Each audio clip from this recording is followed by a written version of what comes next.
I am so glad you convinced me that the family car should be the Defender 110. It is so beautiful inside, it's so comfortable, and it just feels indestructible. Yes, it really is. I've been waiting a long time for the new model to come out. The Defender 110, I'm telling you, it's my favorite car of all times. It's my third one.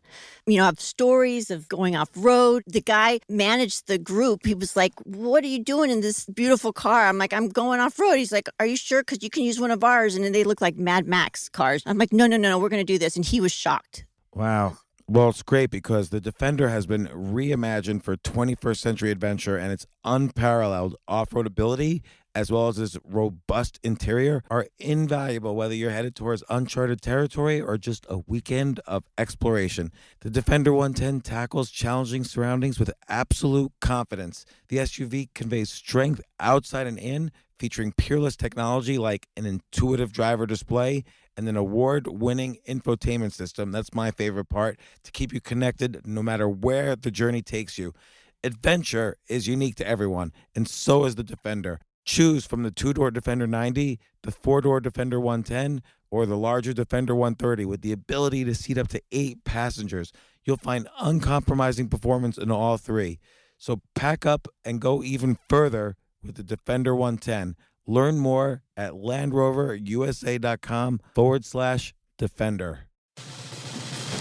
These days, we're all investors, trying to be smart with our money despite our worst impulses. But at iShares, we believe that deep down inside of every investor is a better investor. One that's just waiting to be let out. Explore iShares ETFs and insights and let your best investor out. Visit iShares.com for more information.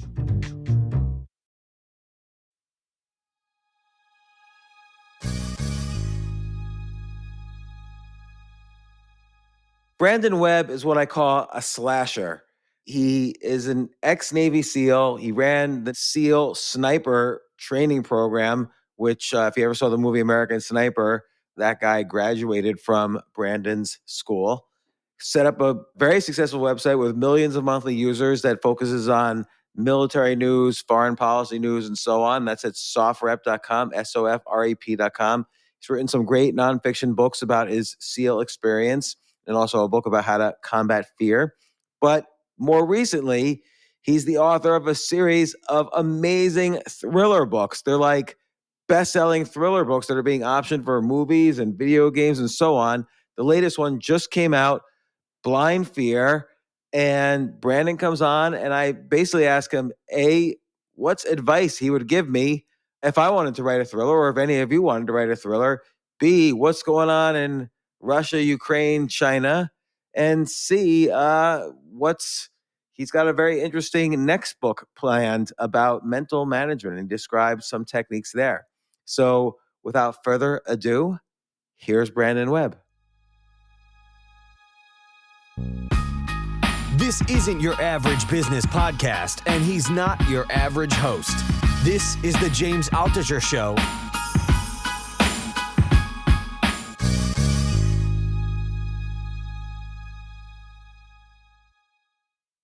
Brandon Webb, welcome back to the show. Let's pour right into it. You just came out with a new thriller yesterday. Yeah, Blind Fear, which is book 3 in the Finn series. And it's a blended military and psychological thriller. This Blind Fear takes place in Vieques in Puerto Rico. So if our main protagonist, Finn, is kind of hiding out there trying to find out the information about the real killer that he's been framed for this terrible war crime. So he's hiding out in Vieques and then stumbles upon another issue that I don't want to have too many spoilers, but if you go to the Amazon page, up the very first review, it says there's missing children involved. Yeah. So that's not much of a spoiler. It happens essentially in chapter 1. It's more of what goes on with the missing kids that he uncovers that gets interesting. There's submarines involved. It's really cool. And then to essentially add to the tenseness of the situation, there's this massive superstorm bearing down on the island, this hurricane, like one that comes along every 50, 100 years. And so it's like the final kind of action sequences is a storm is just bearing down. It's landed and it's just wreaking havoc. So it's good. I'm excited about the series. We were talking earlier. We optioned it to Whip Studios, so hopefully What does that mean? Who's Web Studios? they're I believe a subsidiary of Creative Arts Agency, and Huh. they basically package projects and sell them to whether it's HBO, Disney, Apple. They sell to all the good streamers. So we've got a very aggressive option package that my agent at WME put together to essentially, there's a lit fuse on the option, a very short one. And they've cut a deal with our production partner, Ben Smith at Captivate Entertainment. And then we have a really good screenwriter, Jim Danger Gray. This is his nickname, Danger. It's kind of funny, but he's an amazing writer. So we think that it's going to get made. That's the point I'm trying to make. Now, what about your earlier novels? Are they optioned as well? I have The Killing School, which was a nonfiction book about the Navy SEAL sniper program that I used to run. That is being made into a video game as we speak with Maximum Games, and that's been an amazing project to work on. I have a call with those guys once a week. I actually went to Bucharest, Romania, to work with the dev team. I took them to sniper range. So I've got that project. The game should come out next year, end of next year. Wow. And what's the deal? Like, how do you make money off that? I get a revenue share. So it's Okay. a big deal. And it's interesting. I've had a little bit of exposure to Hollywood and now the video game industry, and the game industry is so much different. They really want to get it right. Where Hollywood will go, we know that's technically the way they would do it in the military, but we're going to do it this way because it's a bigger explosion and more glamour. The game guys are like, no, we need to get this right. Like, the players are going to know this has to be authentic. And then also an interesting thing, they had me write an entire plot with this guy, Cade Ryland, I made up. And this whole plot of this SEAL sniper in Iraq who he's watching as he's between missions, these videos of his wife and daughter. And then halfway through the game, you realize that his wife and daughter have been killed in a car accident by a drunk driver. And then when you're getting to the final mission, you realize, oh shit, this is not the final mission.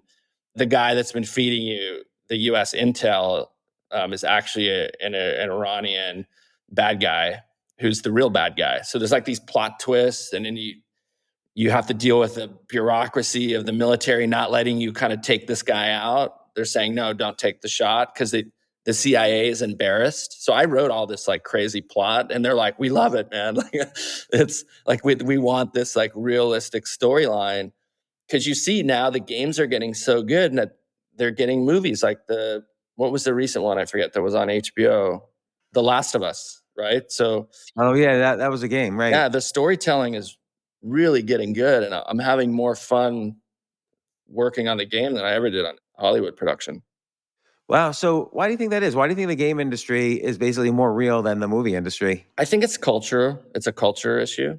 I think that, you look at the kind of culture of people that work in gaming, they're gamers themselves.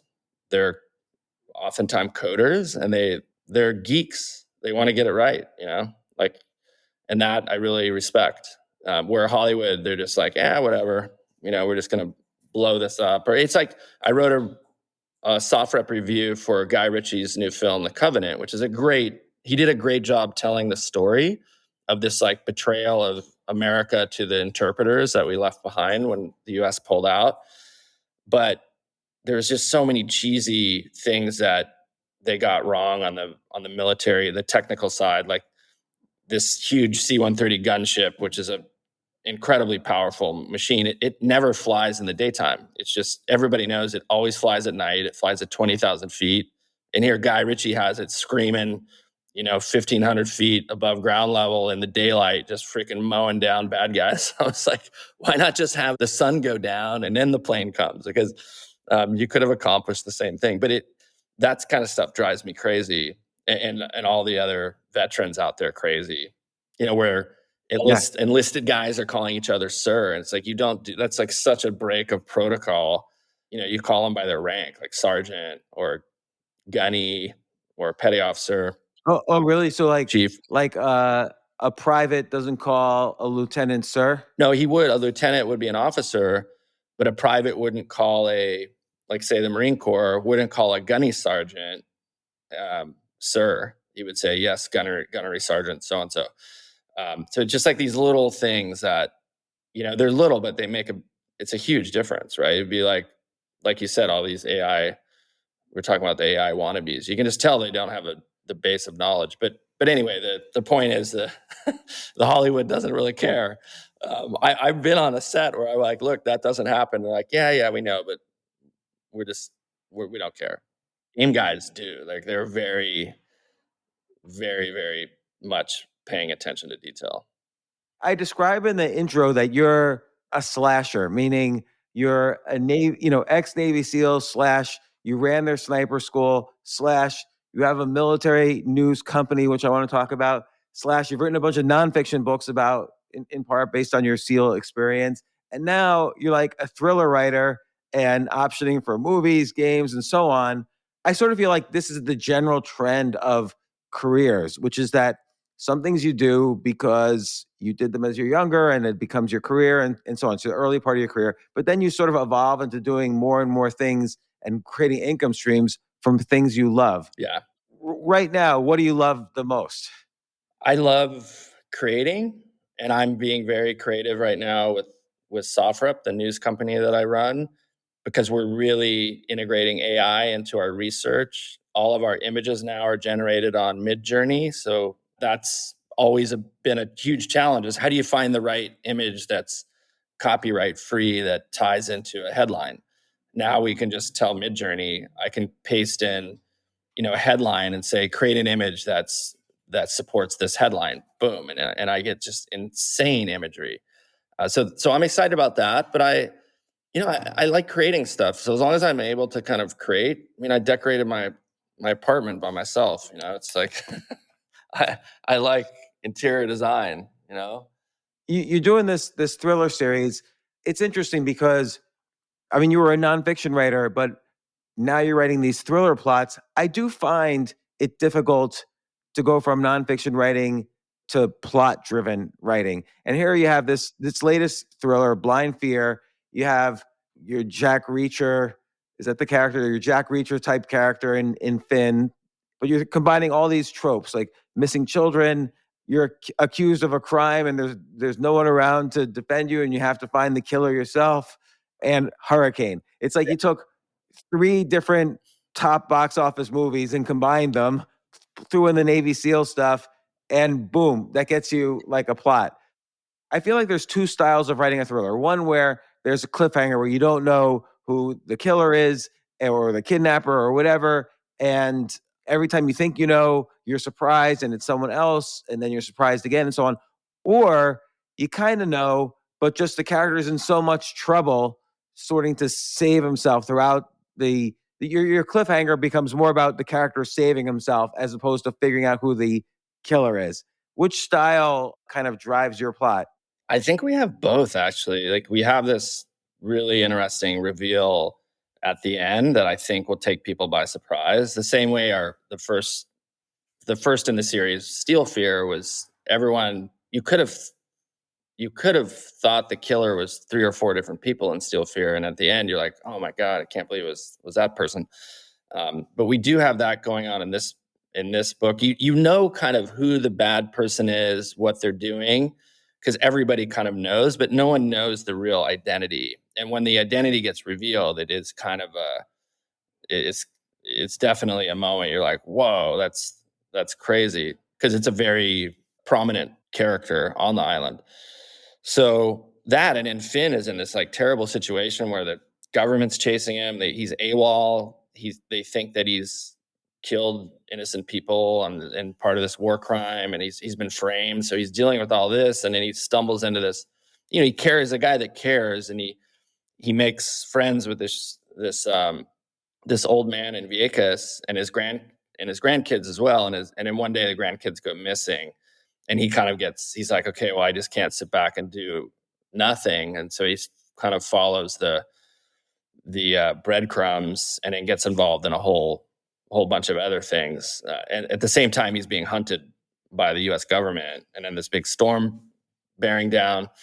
And then also, it's one of the things I think we did right was it's hard to hide in today's modern society. Like, everything's tracked. You get cell phone signal, you have IP addresses. It's very hard to kind of cover your tracks. And so I think we do a pretty good job creating a believable scenario where he does leverage some experts on the dark web to kind of not only figure stuff out, but also cover his own tracks. But anyway, the fiction stuff is fun, but I feel this tug of nonfiction, and I just wrote a proposal, which I had ChatGPT write your recommendation, and I emailed it to you, right? I said, write in the voice of James Altucher to support this kind of book that I'm writing. And I just gave her a very good prompt, and boom, it spit out what I sent you. But it's a book about something I feel strongly about, and I taught it, I live it, I've used it on my kids, was mental management, and how do you sustain, a strong mental program throughout your entire life? Like, what are the characteristics and components and habits? And so that tentatively is the book that I sent you on mental management. Give me a technique that isn't an obvious one. I need better mental management. Just making a habit of writing a mantra every day. Like, I do a grateful journal in the morning, and I have my current mantra that I run, which basically you're controlling self-talk, because we all deal with fear. We have stuff that comes up in our lives. We have self-doubt, and so when you hear that voice kind of creeping up in your head, you're like, okay, this is my current situation, and I need to counter this narrative that in my head with this powerful affirmation, and you just hammer down on it every day. You write it, and it makes a big difference, right? And Like, what if, let's say you're writing your book, and halfway through you're like, oh man, this sucks. Like, I just read some old chapters, and what am I doing? How I'm such a loser. How could I be a writer? And like, so you notice you're saying this, but then what do you do? well, then I would write just a counter narrative to that, because I mean, look, you and I have been there, right? We've had those conversations of self-doubt with ourselves, and so you just have to go, okay, I know I'm not that way, and even if I don't believe it, I got to write it. I got to start, and then make yourself believe it. And that's something that, dealing with, and this is something that, I learned when I was running the program. We had all these consultants come in, and one of the best guys I work with was a gold medalist named Lanny Basham. And he developed this program before there was a thing called positive psychology. He was using these techniques on himself to win the gold medal. I mean, this is a guy that, he was on the Army shooting team. He won silver in Munich because he just crumbled. He said, my mental game fell apart because he was getting heckled by these Russians on the bus. And they got inside his head. He was already a world champion at this point. He was kind of like a shoo-in for the gold medal. And he's like, I completely collapsed. I came back, talked to all these sports psychologists that were just, this is in the 70s. At the time, they were just trying to make him okay with being number 2. And he's like, no, that's not what I'm after here. So he interviewed all the champions on the Olympic team, like all the gold medalists, and created this program for himself, encapsulating like all their techniques. And a lot of it was visualization, self-affirmation, and eventually you believe that you're the best. And if your gear breaks, you're still going to beat everybody.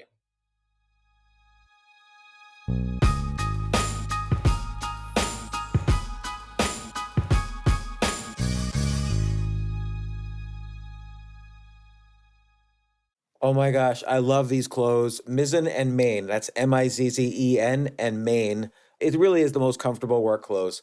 Travel clothes. I had to travel this whole week. I'm traveling for a week and a half, and I just took Mizzen and Main clothes with me.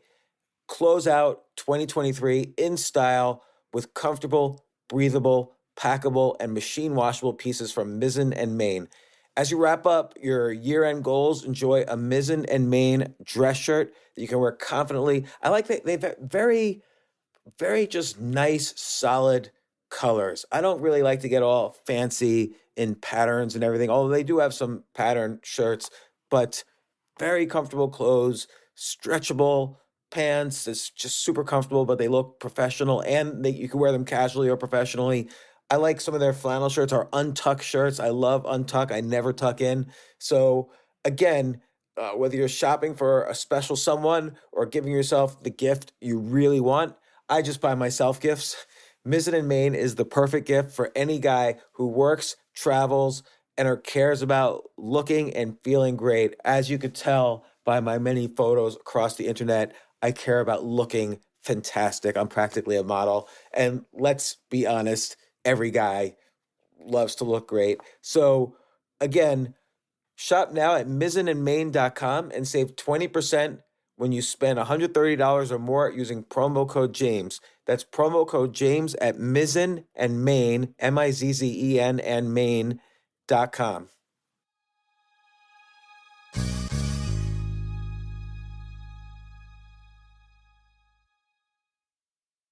You know what I love about fantasy sports is that even though I'm not going to be a great basketball player or a baseball player or a football player or whatever, I feel like I get to participate and make decisions and use my knowledge of these different leagues to or these different sports to compete. So it's like I can pick my team or I can pick my favorite players and I could use my knowledge to make predictions and maybe even make money. So with the basketball season here, you can now pick combo projections across football and basketball from the Specials League on Prize Picks. This is a league created specifically for combo projections that include two or more players from different sports or leagues. Want to play alongside some of Prize Picks' favorite players like rapper Meek Mill and comedian Andrew Schultz, who's also been a guest on this podcast, and I've been a guest on his? You can now find community plays under the promos tab of the app to view entries for some of the biggest names in the Prize Picks community each week. Look, Prize Picks even offers a reboot policy so that your entries stay in play even if one of your players gets injured. For football and basketball games, if you have a player who exits the game in the first half and does not return in the second, that player is rebooted. Prize Picks is the only daily fantasy sports platform with an injury insurance policy. What? So I love playing it. I love anywhere where I can use analytical ability with my interests to demonstrate some skill and maybe make some money. And I like the game-like aspect. I do wish they had chess as a category on prizepicks.com, but I'll settle for what they've got. Maybe I should make my own fantasy chess league. But in any case, I love Prize Picks. Go to prizepicks.com/James. Use code James for a first deposit match up to $100. That's the easiest $100 you're ever going to make. So that's prizepicks.com/James and use code James. Daily fantasy sports made easy.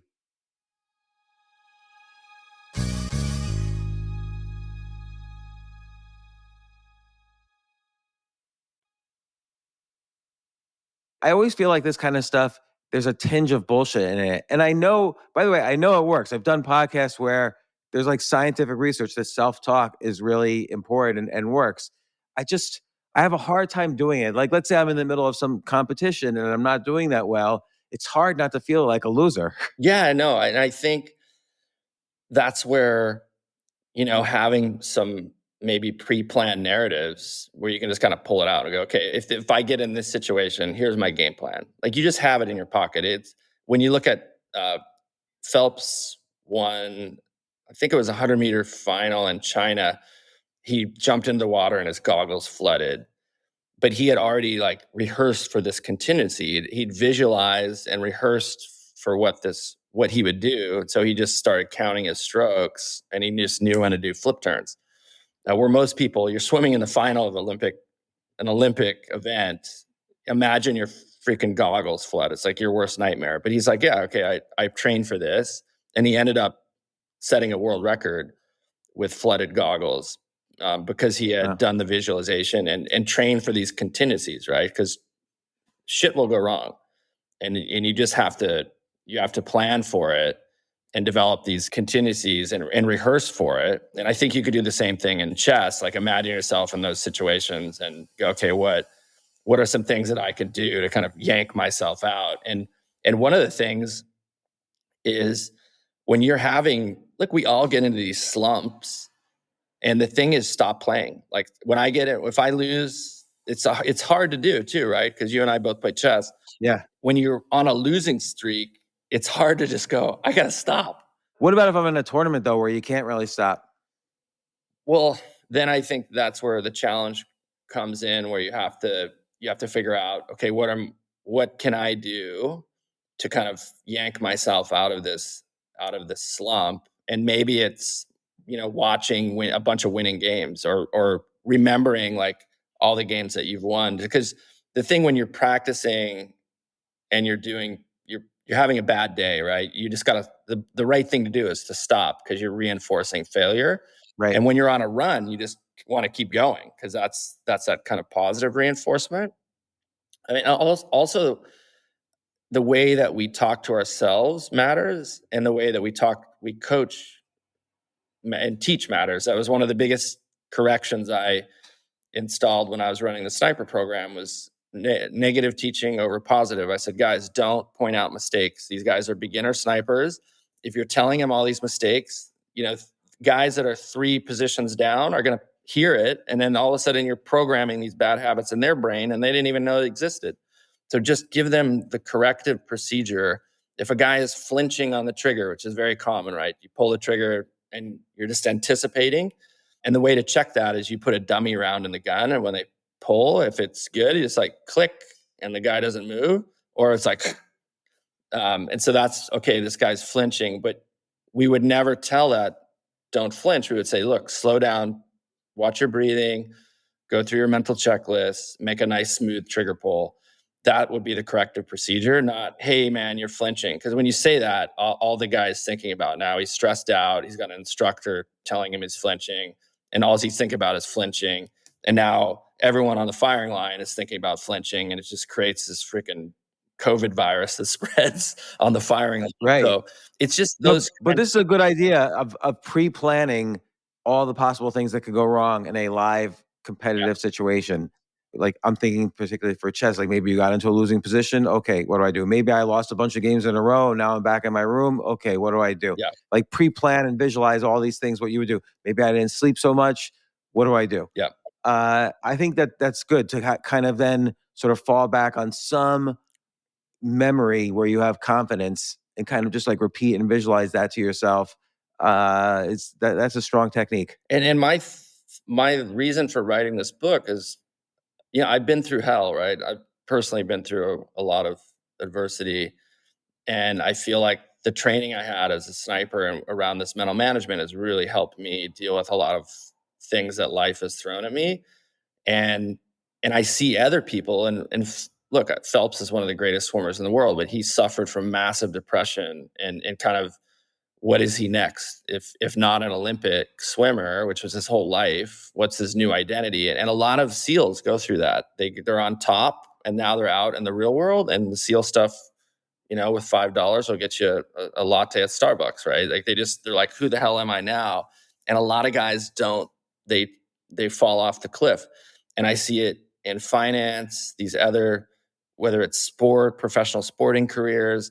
But what can we do as humans to kind of sustain this high degree of mental management that will get us through a lifetime, so we don't dip, or the dips are much smaller, and they're not just like catastrophic, right? Because we've seen these people that are, whether it's Britney Spears, Michael Phelps, these people that are like Tiger Woods, they're at the top of their game 1 minute, and then it's just catastrophic the next. And it's like, how do you develop these habits for life that will sustain superior performance no matter what you do, whether you're a parent, a business leader, an executive, whatever.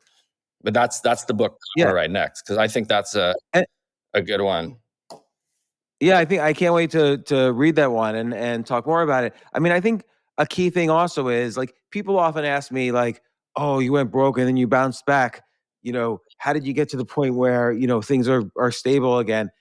They're never actually stable. That's the myth. Yeah. Like things are always going wrong, but like your ability to deal with them and bounce back faster gets better. Yeah. And or the ability to kind of take the good with the bad. Like some things get bad permanently. Maybe you have a health issue that's chronic or whatever.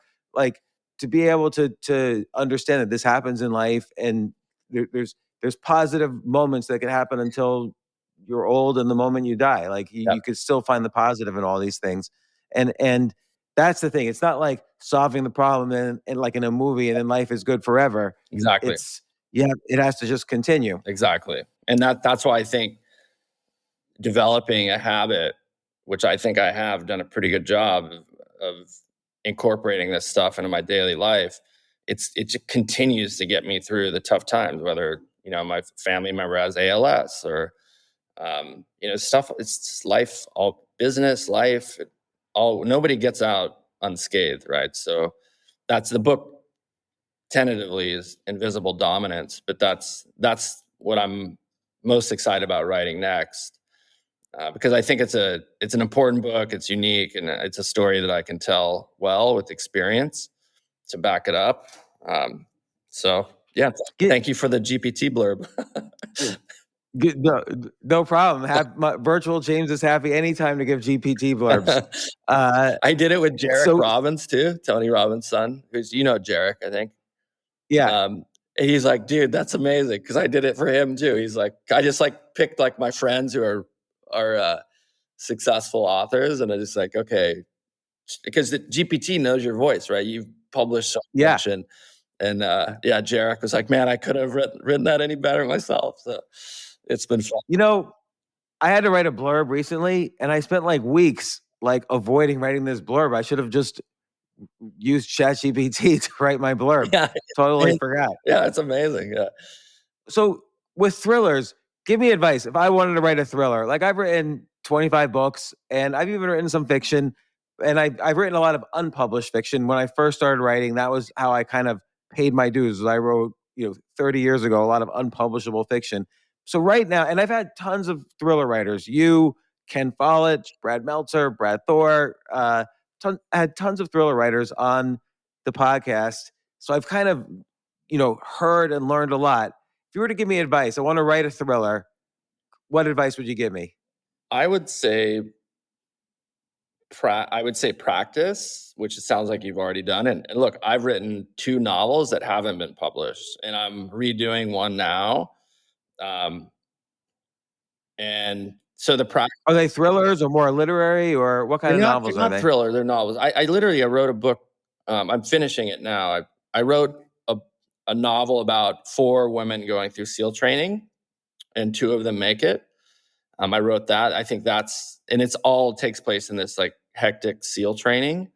And so that book is done, and I just finished rewriting it. But that hasn't been published. I wrote 3/4 of a book about 3 homeless friends that live inside Penn Station in New York.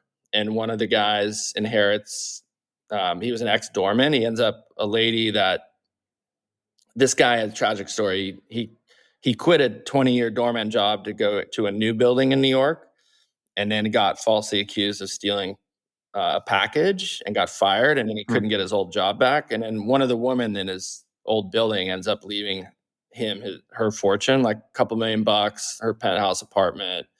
But it's a burden to him. He's homeless. He doesn't have responsibility. He hasn't thought about his daughter, and now he's thrust into this situation where he has to get his life together.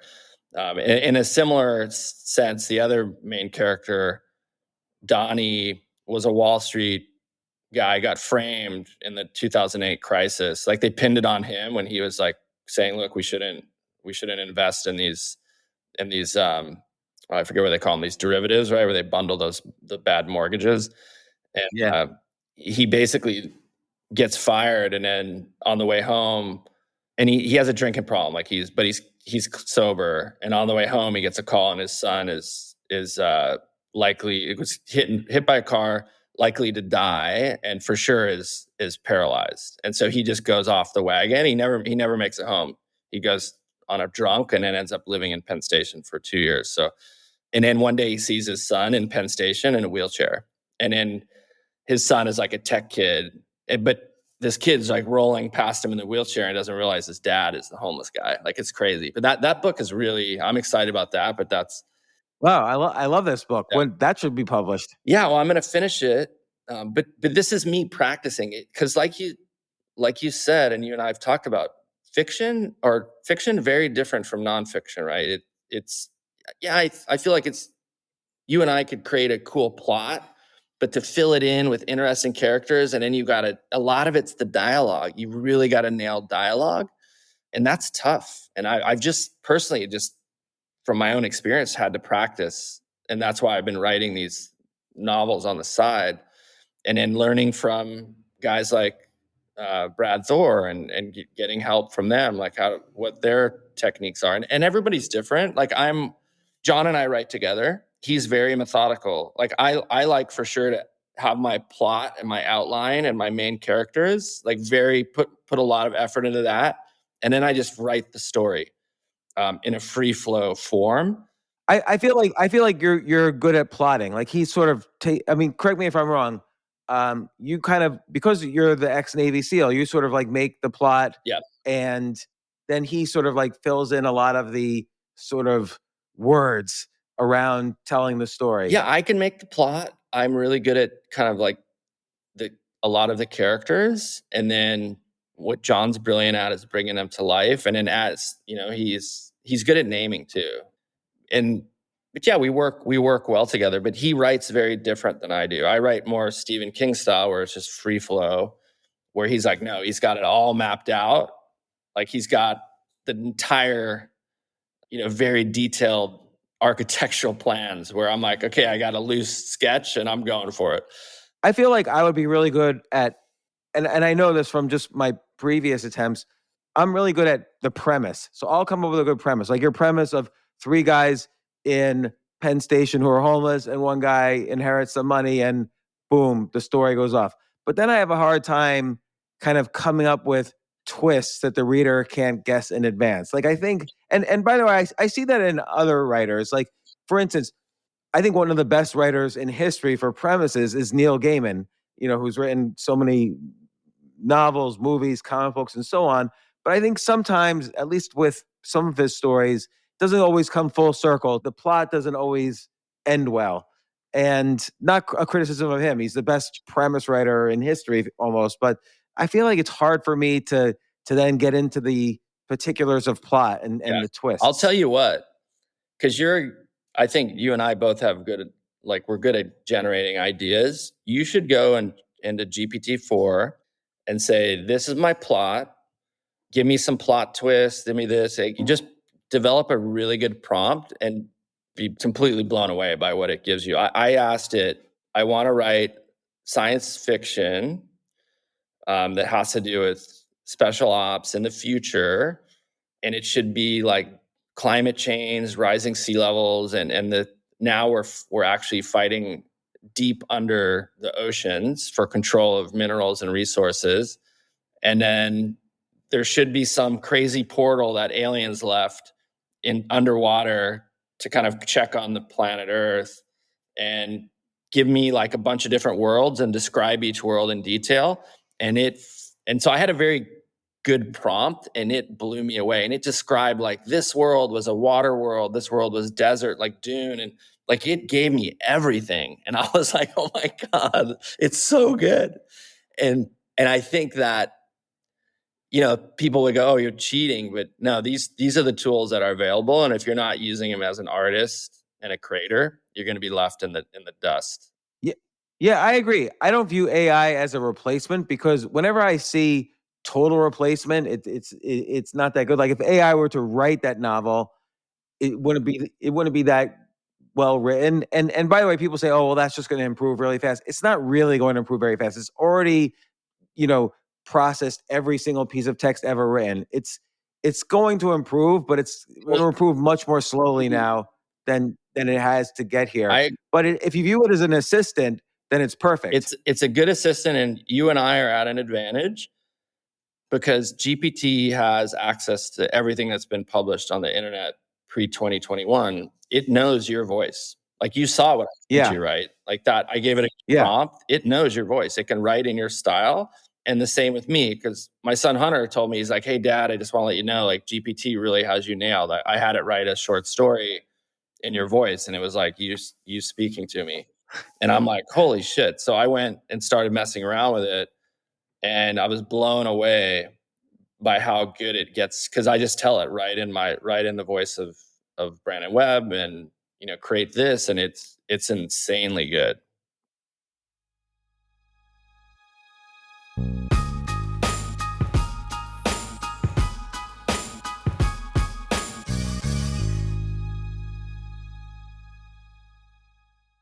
This is such a valuable service for all business owners, big businesses, small businesses, doesn't matter. I wish I had this in the many different businesses that I've started. Sometimes it seems like your business is humming, but then suddenly you don't understand it. You're starting to fall behind. You're not understanding where your costs are, where your revenues are, where your payments are. Teams are buried in all sorts of like BS work, and you can't seem to close the books. So you need like one dashboard, one source of truth. I'm jealous of this business, NetSuite from Oracle, of course, NetSuite by Oracle. I wish I'd come up with this idea. It's a brilliant concept to have all your business intelligence on one dashboard. This is why you need to know these three numbers: 37,000, 25, and 1. So 37,000, that's the number of businesses which have upgraded to NetSuite by Oracle. NetSuite is the number one cloud financial system, streamlining accounting, financial management, inventory, HR, and more. 25. NetSuite turns 25 this year. That's 25 years of helping businesses do more with less, close their books in days, not weeks, and drive down costs. One, because your business is one of a kind. So you get a customized solution for all of your key performance indicators, your KPIs, in one efficient system with one source of truth. Manage risk, get reliable forecasts, and improve margins. Everything you need to grow all in one place. So right now, download NetSuite's popular KPI checklist designed to give you consistently excellent performance absolutely free at netsuite.com/James. That's netsuite.com/James to get your own KPI checklist. netsuite.com/James.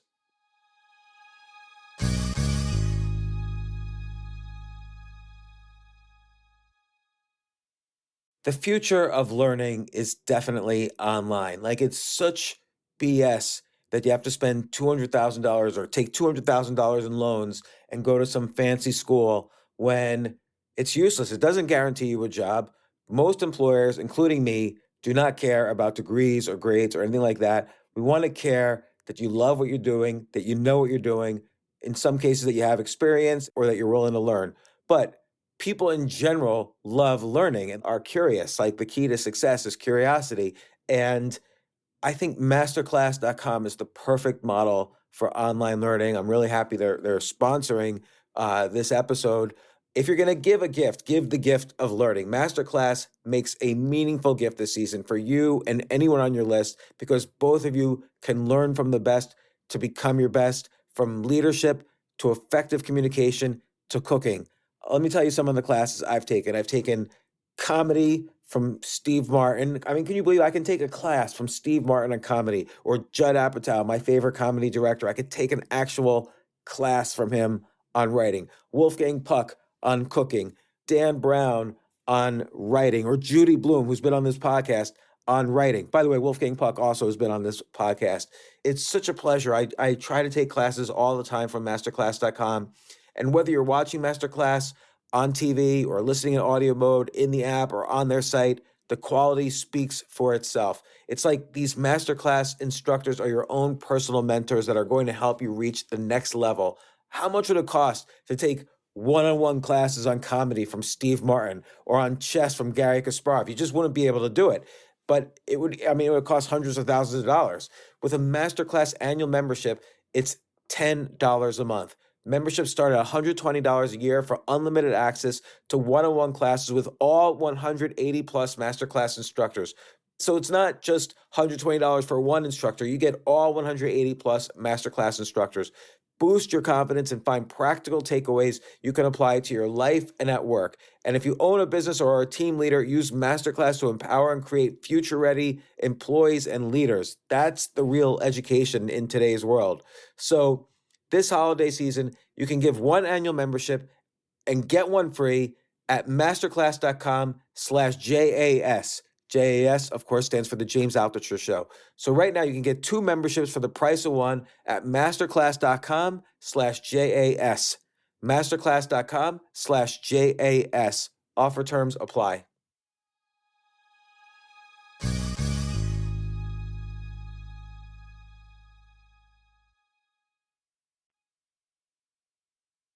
Let's take that concept of the 3 homeless guys. One's the ex-Wall Street guy, one's the whose son is in a wheelchair. The other is the doorman, switch buildings, unfairly accused, but the old building inherited the apartment and a couple $1,000,000. Okay, great premise. I love it. Let's say that's the first third of the book. What's the twist? What's the problem? What's the premise? What's the thing that drives the plot next? So the story is about redemption, and the third character is it's a South Korean immigrant family. The family, there was 2 teenage boys. The mom and dad got killed in a car wreck, so they got put in this foster home, and they both got abused. And one of the brothers killed himself, and the other guy, Saul, is the Korean guy that he's the third homeless guy, and he's very quiet. He's a nice guy, and they don't know his backstory. But what happens is, this is like the whole book is about a path to redemption, very much in the theme of the Humans of New York, the way these stories just kind of grip you. Because I think it's interesting to see like these tragic stories of people that were doing very well in life, and then they just fell off the cliff into pretty much substance abuse. And in this case, they're all alcoholics. And so Jimmy, which is the doorman, he's kind of the catalyst of the other 2 guys to get their act together, because they're all friends and they want to help. And these series of events come together where I had a New York Times reporter, because it's a great story, right? The homeless guy inherits a couple $1,000,000 in a penthouse apartment. It's a great story. And they're trying to find him. They don't even know where to find this guy, Jimmy, but they find him. And then the reporter comes, and Donnie, the guy with the son in the wheelchair, he's like, look, I'll handle. And the other thing is too, that's fucked up, is Jimmy finds a Labrador puppy in the garbage. Someone threw him out in Penn Station, and he raises this puppy, and he names this dog Hope. And this nasty woman from animal control gets a complaint, and she comes to Penn Station and rips the dog out of this guy. Like the dog is Jimmy's life, and she freaking takes the dog away from him, and he goes like quiet for a week, doesn't talk to anybody. But then he finds out he inherits this money. The New York Times reporter comes, and Jimmy doesn't want to talk to anybody. Donnie goes, hey, I'll get him to talk, but I need you to do me a favor. Like, I want to find out about my son and all this, and I want to find out about my friend Saul. So can you like go in the database and like tell me, like, give a report on these guys? So then he finds out about all his friends, and they go to the law office where the lawyer is handling the estate, and Jimmy takes Donnie, his buddy, and then that's at that point they decide to go to a Alcoholics Anonymous meeting, and it's from there they're on this very clear path to redemption, and it all takes place over Christmas in New York, and so it has a great happy ending. I mean, this is a great movie. Yeah. So, but wait, how does, like, in the arc of the hero, the problems are supposed to get worse and worse and worse as you meet, more and more allies and so on. Like, how does Jimmy's problems get worse once he inherits? Well, his problem, you kind of learn in reverse. First, it's very funny. And one of my favorite books by John Steinbeck is called Tortilla Flats, and it gave me the inspiration behind this book because it was about a hobo in Monterey that inherits 2 houses from his aunt. And all of a sudden he's got all these problems. Like, his buddies are bumming off of him, and he was a mooch himself. And now he's like, oh, wait, I have a house, I have responsibility. It just changes things. But it's a very funny book because these guys are drunk, and, there's all these scenes where like Jimmy's a huge history buff, and like these Mormon kids come to New York and they're trying to like convert him, and he just gives them like just a dressing down of a history lesson on the failings of the Mormon church and how bullshit it is. Like, but there's it's a funny book because these guys are just getting shit faced every day, and it's a new comedy of errors, and just like life in Penn Station, all the weird stuff that goes on underground, how the police department control the amount of homeless. They have a certain number. It's like the magic number. They can't have any more. It tips the scales. But then you learn. Is that true? I don't think so, but I made it up. So you kind of go backwards and learn about these. Eventually you come to know like their tragic stories, and then it just sucks you in, and then it's the path to redemption. Like that's kind of the rising action to the resolution, is where you realize that in Donnie and Jimmy's case, Jimmy has a daughter, Donnie has his son, and his ex-wife that divorced him now, but they think that, oh, no one will want me back. My son doesn't want me. I'm ashamed. And then they find out that no, these people actually do really care. There is that element of human forgiveness. And that's what I think makes the story beautiful, is it's this kind of this redemption story. But there's no like crazy plot twist. There's these like reveals where you find out, holy shit, like the Saul's character, you just have no idea what happened to him. And then his two friends find out, like, holy shit, this guy was like sexually abused, and his brother killed himself, and he ran away and then became homeless. And I see. So you just kind of keep the action happening with like the cliffhangers are realistic new reveals that could bring them down or could shed new light, and that keeps propelling the character forward. Yeah. It's kind of dealing with each new reveal. Yeah, and then the ending is they kind of have this happy ending where they get invited to Christmas dinner. But I think I just told the whole book, but that's okay. It's going to be a while before this is published. But that's I had fun writing that, and that's for me. I'm just practicing to be a better novelist because I feel like I've got the nonfiction down. I've had a ton of practice. I like it. I enjoy it. I can write a book in 60 days, and I could probably write a thriller now in 90 days because it's just you got to just grind it out. I feel like I had a particular approach to nonfiction where I would write in a very storytelling style nonfiction. So I would write basically almost like it was like narrative nonfiction. So I'd write in a literary style my nonfiction experiences. Yeah. Because I don't need to plot them. I'm the plot. I know the plot. I had the failing and I survived and whatever. And again, like I practiced in the 90s, I used to write 3,000 words a day, pretty much for the entire 90s. And I wrote 4 novels, all of them completely unpublishable, but rightly so. But and if you save them, you should load them up into GPT and have them like. I know I should. Unfortunately, it's so long ago. I certainly did not save them. But I mean, I was thrown out of graduate school because that's all I was doing was writing fiction instead of studying computer science. And then I was printing up, I would send to 20 publishers. So I'd print up like 8,000 pages on the school printers. And people were like, someone owes us money for all this paper. And like, there was a huge scandal. But I didn't get good. I mean, I think I got to be a good writer out of that experience, but I wasn't like a novelist out of that experience. I was just a good writer. And I'd like to try writing a thriller. And this is the process, right? So John and I will write it. We'll read it each other. Then we send it to a group we each have about 4 or 5 novelists that we send it to. They read it. Or they're maybe a novelist, or they're an avid fan of the genre. So we have this group that we each send it to. They give us notes, and then we go, okay, yeah, we got to rewrite this. Then our editor, like a really good Ann Spire, which is at Random House, she's amazing. She's like, guys, got to pick up the pace. Like, got to move it along. Like, chop this, chop that. And we're just like, oh man, it's like so much extra work. But it's a lot more work than a nonfiction book. It's just like rewritten probably 3 or 4 times before you have a finished manuscript. And so it is a process. And I'm sure that, maybe I'm probably sure Brad Thor does something similar. He has people read it. Even he's reached out to me before and asked me like military technical stuff.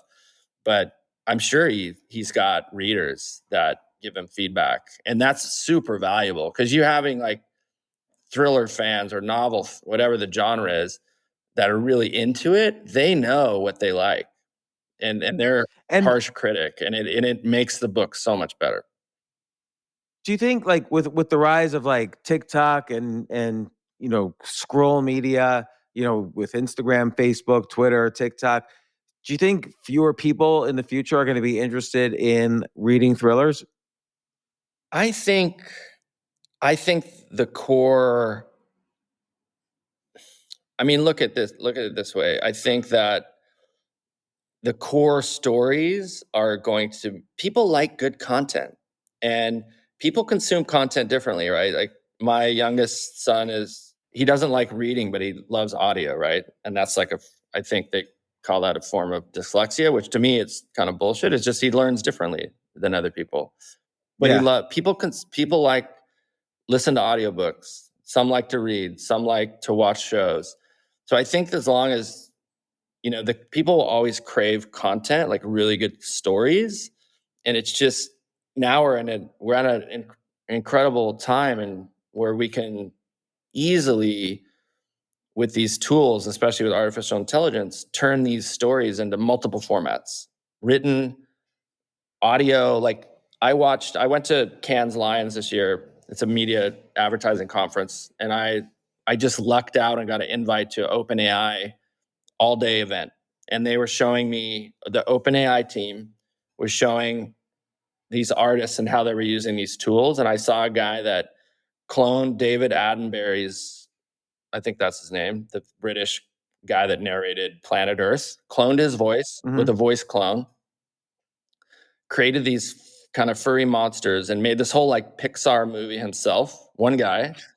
I'll send it to you. It's called Critters. You can find it on YouTube. Critters with a Z, but I'll send you the link. I was blown away, all with AI. And I'm like, okay, look, you and I know how difficult and time consuming it is to read a book to audio. Well, now 15 seconds, I can clone James Altucher's voice and have it read the book. And maybe I clone a few other well-known figures and slightly alter the voice, but it's like, all of a sudden you have all these guest appearances in the book, like in different voices, like reading the intro. It's crazy, and it just makes it. The technology is you can transform your content into so many different mediums, and I think that's the exciting thing. And I don't think that's going away. I think that's here to stay. But yeah, will paper books, be a thing? I think it'll just be a novelty. It's like classic cars. People will always be into it, but it'll just get it'll become this like weird niche. There is a kind of written content, though, which never goes away, which is, of course, news content. So you run SOFREP, SOFREEP.com, which is a site about military news, military culture, foreign policy news, and so on. And what kind of content does well there? So you have millions of visitors, but like what sort of content always seems to do the best? I was just reviewing our best stuff. So anytime like we do content around like Ranger training, Navy SEAL training, what's it like? How do you make it through? Those do well. History posts. I used ChatGPT to help me write a kind of like, what if Nazi Germany won World War II? Like, what would it truly look like? And then I was using AI like analysts, like, hey, what would Churchill think it looks like? What would Admiral McCraven think it looks like? So you get these different perspectives, and you kind of stitch it into this really cool storyline. That stuff does well.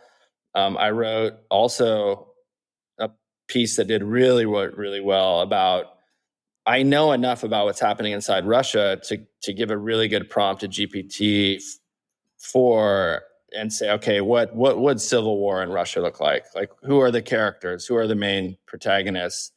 What would happen? How would it affect China? What would be China's concerns? What would be the EU and America's concerns? So you get this really in-depth research, and then I can just edit it and package it. And that story held the #1 spot for I think 2 weeks on SOFREP. And what will you think happen? Like, given the recent events with this, almost coup, which by the way, if that coup kept going, if the Wagner Group kept going, they would have taken over Moscow. I think so. Yeah, and that's that's his big problem right now. I think it definitely showed like weakness, and that's something in Russia that gets you killed or out of power very quickly. So that's Putin's biggest issue right now. I think his only saving grace is that Yevgeny guy, the Wagner leader, he is loyal and a friend of Putin. His main issues were with the Minister of Defense and some other characters. The point is Putin is in big trouble. Like, there's weakness, a clear display of weakness. This Wagner group, the leader's still running around. And Wagner's all over. Yeah, where is he? Like, He's he in didn't go to Belarus yet? No, he's in St. Petersburg, the last reports. He was in St. Petersburg. Like, why doesn't Putin just like pick him up? Because you got to realize that Wagner is probably more sophisticated and technically capable than the Russian military. All of Russia's influence in Africa is controlled by Wagner.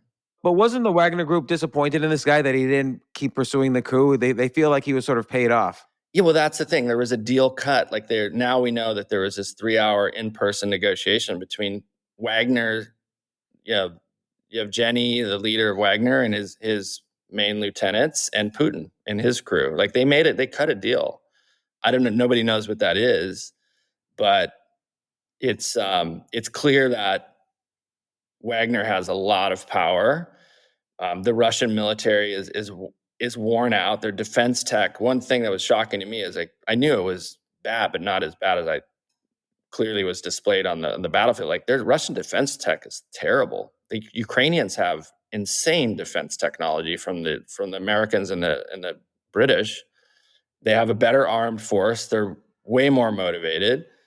And now what was kind of keeping Russia in the fight in Ukraine was Wagner. And now Wagner's gone for now. Like, what's happening there, nobody knows yet.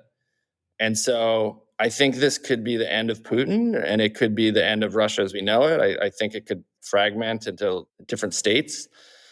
So, But again, though, he was suppressed for the moment, and again, the Wagner group might have also trouble staying together, given that a lot of people were disappointed that he didn't follow through. yeah, but it's still all playing out behind the scenes. And a great movie to watch is The Death of Stalin, right? Like, the way that things happen in Russia, it's very top heavy, right? There's not a lot of middle management. It's all these big oligarchs and making these power plays and these deals. So I think it's still happening. Meanwhile, Russia's under heavy sanctions. They're losing the war in Ukraine. They've already kind of lost the war of public opinion. And now you saw where Erdogan in Turkey was like thumbs up for Sweden joining NATO. And that he was like, I think he sees weakness. And that's why he's like, okay, I better warm up to the Americans because this isn't going Putin's way.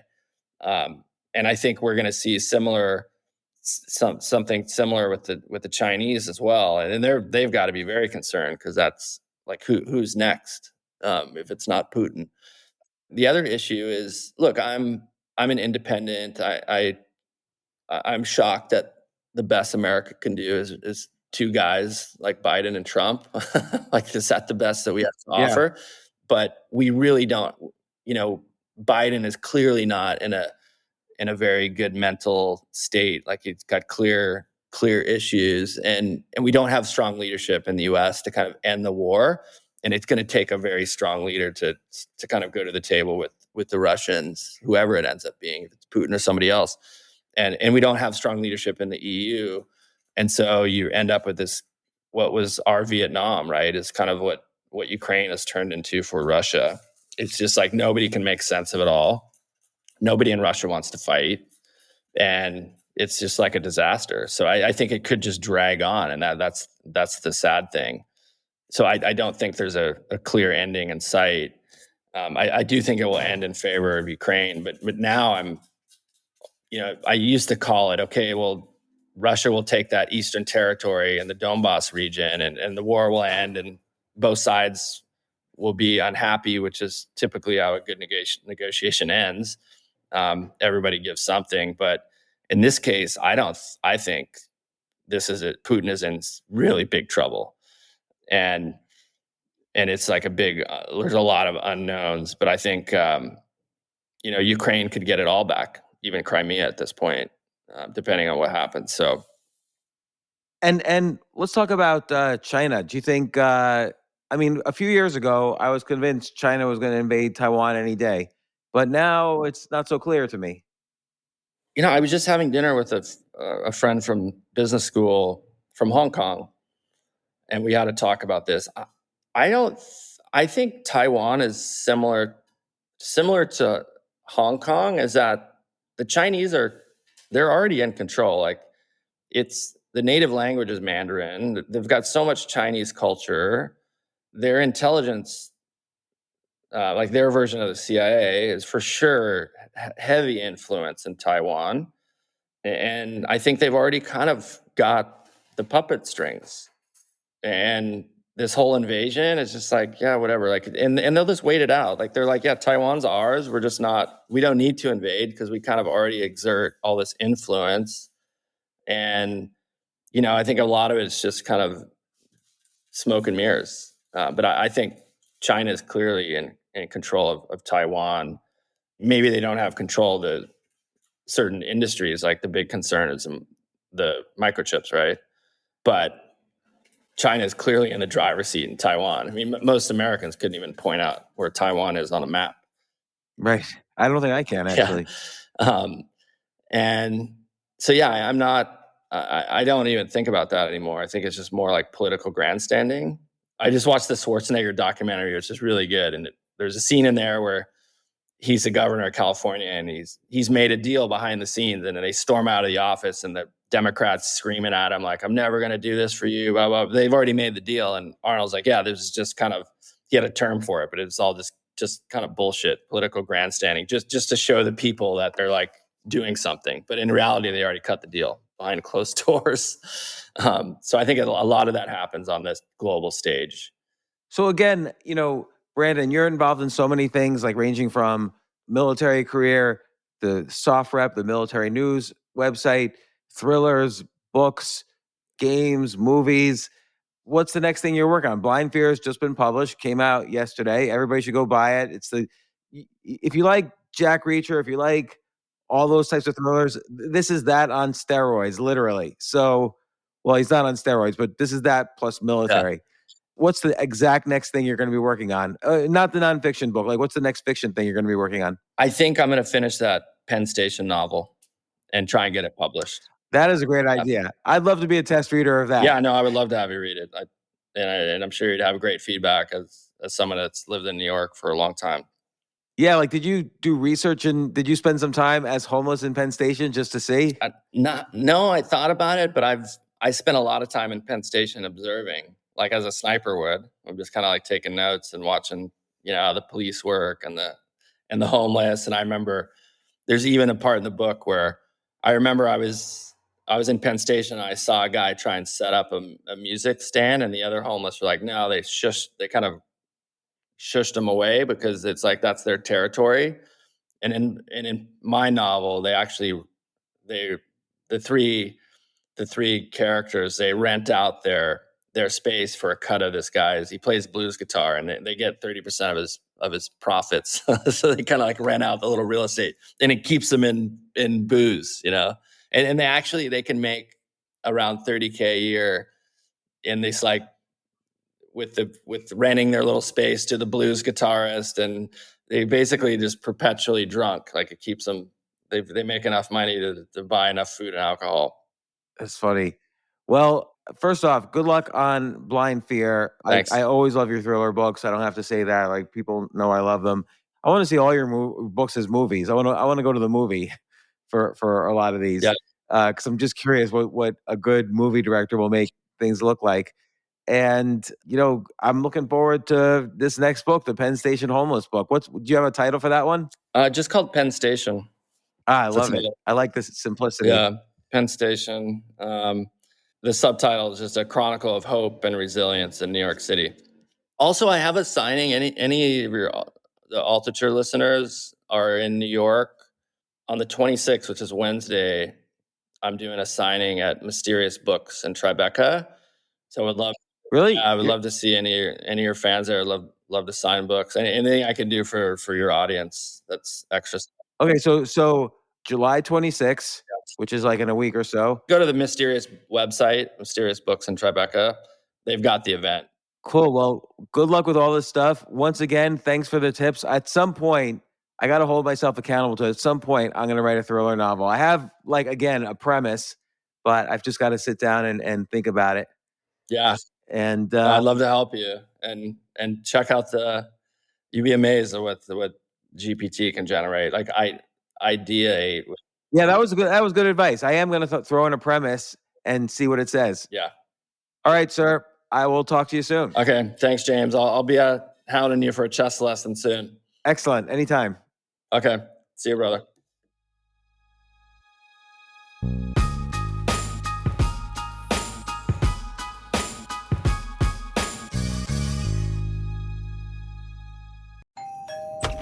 Honey, we've got carolers. Oh, no, we're just here to spread joy through Jollytown. Honey, they're selling timeshares. No.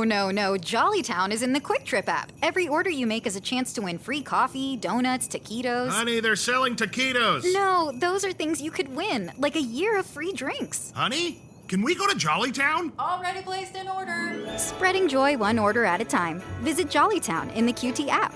QT. More than a gas station.